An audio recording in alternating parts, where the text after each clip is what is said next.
Hello दोस्तों। पिछले video में मैंने अर्थशास्त्र का परिचय का विश्लेषण किया था। आज हम अर्थशास्त्र की परिभाषा का विश्लेषण करेंगे।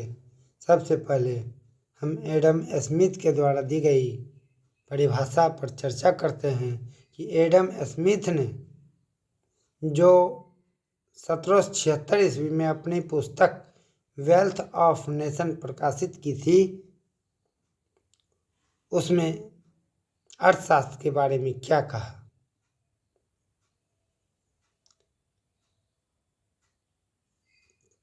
प्रोफेसर एडम स्मिथ ने कहा कि अर्थशास्त्र संपत्ति का विज्ञान है। Economics is the science of wealth.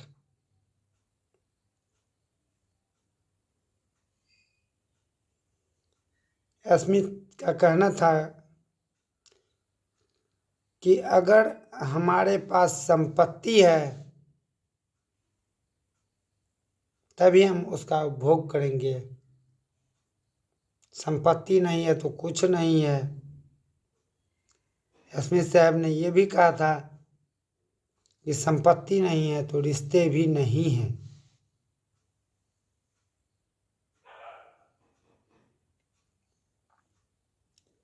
अब वास्तविकता पर हम बात करें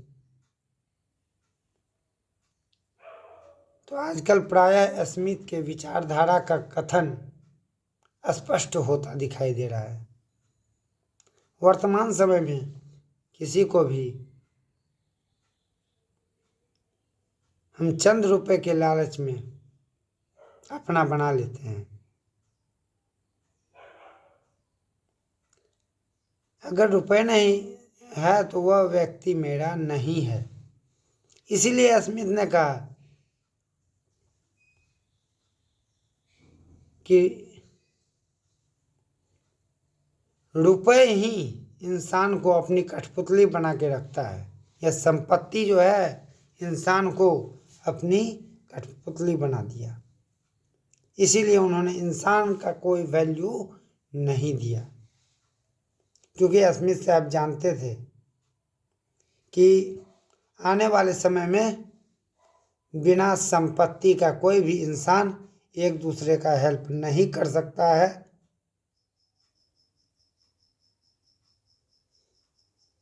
और इन्होंने संपत्ति के आगे मानवता को भी खत्म कर दिया। अगर संपत्ति है तभी हमारा कोई मदद करे, बिना संपत्ति का कोई मदद भी नहीं करता है।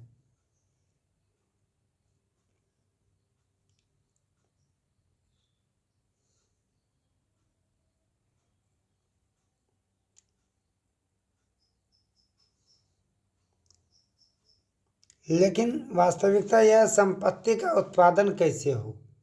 जब इंसान ही नहीं तो संपत्ति आएगी कहाँ से? उसका उपभोग कौन करेगा? वितरण कहाँ होगा? संपत्ति तो है लेकिन उसका उपभोग, उत्पादन, वितरण, विनिमय कैसे होगा? इस कथन में स्मिथ साहब आगे कुछ नहीं कहे। उन्होंने अर्थशास्त्र को केवल संपत्ति का विज्ञान तक कहकर ही सीमित छोड़ दिया।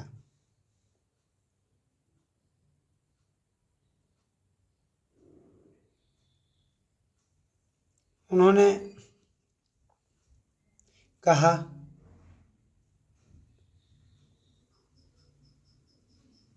कि व्यक्ति साध्य है। संपत्ति के आगे व्यक्ति को साधा जा सकता है, साध्य है व्यक्ति।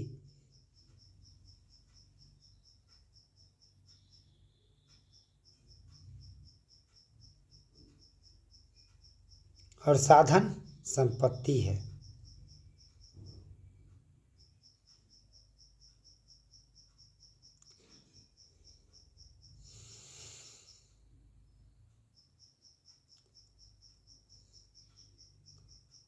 जिसका कालांतर में आने वाले अर्थशास्त्री अल्फ्रेड मार्शल ने खंडन करते हुए आलोचनात्मक व्याख्या की।